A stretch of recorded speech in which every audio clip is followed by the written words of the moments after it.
ఇక చిన్నపరెడ్డి గారితో మాట్లాడదాం. చిన్నపరెడ్డి గారు, సో మిమ్మల్ని నేను అడిగిన క్వశ్చన్ కంటిన్యూషన్. ఇప్పుడు సాదిక్ అనేటువంటి వ్యక్తి మీద అనేక రకాల ఆరోపణలు వచ్చాయి. ఏఈ నూకరాజు కుటుంబం కాకినాడలో ఆత్మహత్య చేసుకొని చనిపోయింది. ఇప్పుడు సాదిక్ని మనము ఆరోపణలు ఎదుర్కొంటున్నటువంటి ఒక నేరస్తుడిగా చూద్దామా, నిందితుడిగా చూద్దామా, ఒక కుటుంబాన్ని అరెస్ట్ చేసిన వ్యక్తిగా చూద్దామా, లేకపోతే అయ్యే ఒక మైనారిటీ వ్యక్తిగా చూద్దామా? సార్, ఎప్పుడైనా నేరస్తుడిగానే చూడాలి.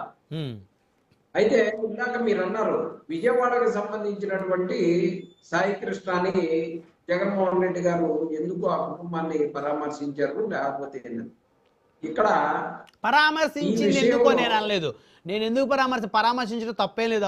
ఒక అపోజిషన్ లీడర్గా నేనేమన్నా అంటే అక్కడ కూడా ఒక కాపు యువకుడిని చంపారు, ఒక యువకుడిని చంపారు, మీరు వెళ్ళారు, తప్పులేదు దానికి.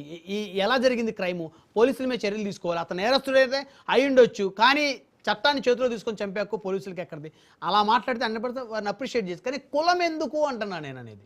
నేనే కాదు, సమాజం అడుగుతూ ఉంది, మీ ప్రతిపక్ష పార్టీలు అడుగుతూ ఉంది. సార్ బ్రహ్మనాయుడు గారు, ఇక్కడ కులం అనేది ఎందుకు వచ్చిందంటే వాళ్ళ మేనమామలు, అబ్బాయి మేనమామలు, మేము కాపు కులాస్తరం, మేము కాపులకే పనిచేసాము, మేము జనసేనకే పనిచేసాము, మేము కూటమిలోనే ఉన్నాము, అయినా కానీ మాకు పార్టీ పనిచేయలేదని చెప్పేసి వారు మాట్లాడినటువంటి దాని మీద అక్కడ ఆ కుటుంబాన్ని పలకరించడానికి వెళ్ళినప్పుడు మాట్లాడినటువంటి అంశం. ఏది ఏమైనా అక్కడ కాపు కులస్తుడికి ఒక కుర్రవాడికి కనీసం ఆ తల్లికి బూడిదైనటువంటి 40 రోజుల పాటు ఆ కుటుంబానికి ఆ బూడిద ఇవ్వట్లేదు, కనీసం ఎక్కడున్నాడో చెప్పట్లేదు అన్న దాని మీద ఎంతో వివాదమైనటువంటి కేసు అది.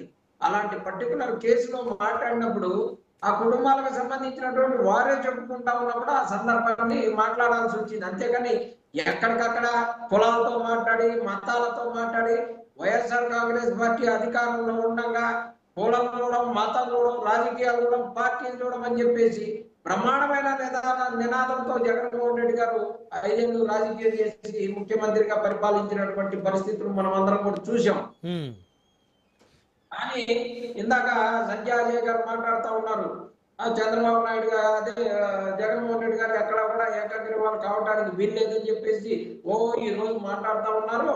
అప్పుడంతా కూడా ఏకాగ్రీవాలు చేశారు అని చెప్పేసి. అయ్యా, 5 లక్షల రూపాయలు, 10 లక్షల రూపాయలు, 20 లక్షల రూపాయలు ఎవరు జేబుల్లో నుంచి ఇస్తానని అనలే. 5 లక్షలు, 10 లక్షలు ఆ గ్రామ అభివృద్ధికి ఇస్తామని చెప్పేసి మాట్లాడినటువంటి పరిస్థితి 2014లో కూడా చూసుకో. చంద్రబాబు నాయుడు గారు కూడా ఇట్లా దీనికి పెట్టినటువంటి విషయాన్ని మర్చిపోవద్దు.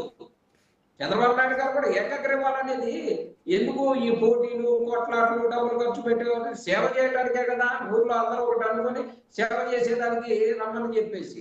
కానీ ఇప్పటి ప్రభుత్వం అలా లేదు. రెడ్ బుక్ రాజ్యాంగంతో మిమ్మల్ని చంపుతాం, మిమ్మల్ని పొడుస్తాం, మిమ్మల్ని కరుస్తాం, మిమ్మల్ని ఎలక్షన్లో పాల్గొనేయమని చెప్పేసి గందరగోళం చేసేటటువంటి పరిస్థితులు ఉన్న సందర్భంలో ఎక్కడా మనం మన పార్టీ తరఫు నుంచి ప్రతి వాళ్ళు కూడా పోటీ చేయాలా, ఏకాగ్రీవాలు కావడానికి వీలేదు. మీరు అలాంటి పాలసీ ఏం ప్రకటించలేదు కాబట్టి వైఎస్ఆర్ కాంగ్రెస్ పార్టీ ఖచ్చితంగా పోటీల్లో పాల్గొంటుంది. సార్, మీరు ఆ ప్రభుత్వం తరఫున అలాంటి పాలసీ ప్రకటిస్తే ఖచ్చితంగా జరిగే చోట ఊర్లో అండర్స్టాండింగ్. ఇప్పుడు మీరు ప్రకటించారా? గత ఎన్నికల్లో మీరు ఆ పాలసీని ప్రకటించారా?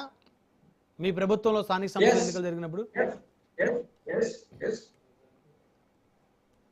జరిగింది సార్. ఏకగ్రీవాలు చేశారు కదా మీరు దాదాపు చాలా వరకు. సార్ మంచిదే సార్, ఏకగ్రీవాలు చేయటం మంచిదే సార్. ఎట్లా గొడవలు లేకుండా, చెప్తాను, గొడవలు లేకుండా ప్రశాంతమైనటువంటి పరిస్థితులు ఉంటాయని. కానీ ఇక్కడ రెడ్ బుక్ రాజ్యాంగంతో ఏకగ్రీవాలు చేయాలనేటటువంటి అంశాన్ని మేము ఒప్పుకోవట్లే. గ్రామంలో కూర్చొని మాట్లాడుకొని అందరం కూడా ఇదిగో చిన్నపరెడ్డి అని అతను బాగా పనిచేస్తాడు, బాగా ఇస్తామని అనుకుంటారు, అది వేరు.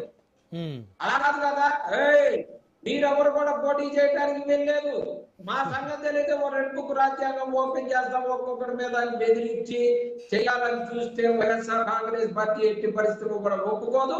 ఆ సందర్భంగానే జగన్మోహన్ రెడ్డి గారు మాట్లాడటం జరిగింది. అందుకని రాబోయే రోజుల్లో ప్రతి వార్డులో, ప్రతి గ్రామంలో కూడా, ప్రతి నియోజకవర్గంలో కూడా అన్ని చోట్ల కూడా వైఎస్ఆర్ కాంగ్రెస్ పార్టీ పోటీ చేస్తుంది. ఒక్క ఏకాగ్రీవం కూడా కాకుండా ప్రజల పక్షాన నిలబడి ప్రజల ఓట్లతోటి ఖచ్చితంగా మేము గెలిచి వస్తాం.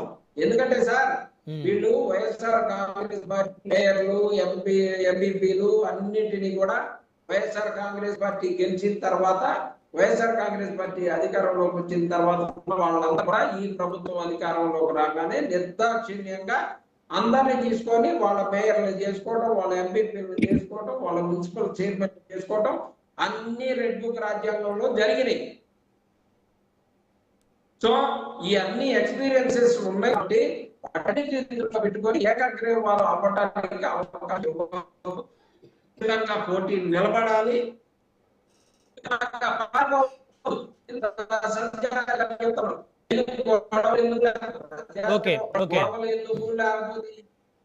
సార్ ప్రజాస్వామ్యంలో ఓటు విలువని ప్రజలు ఓటు వేసుకునేటటువంటి అవకాశం కల్పించాలా? రైట్, వన్ మాట్లాడదాం చిన్నప్పరెడ్డి గారు, మళ్ళీ మాట్లాడదురు. మీ దగ్గర కొంచెం డిస్టర్బెన్స్ వస్తుంది, మళ్ళీ మాట్లాడదాం.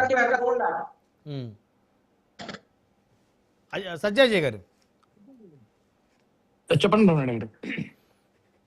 ఏకగ్రీవాలు మంచిదే అంటున్నారు చిన్నప్పరెడ్డి గారు, మీరు చేసుకోవచ్చు.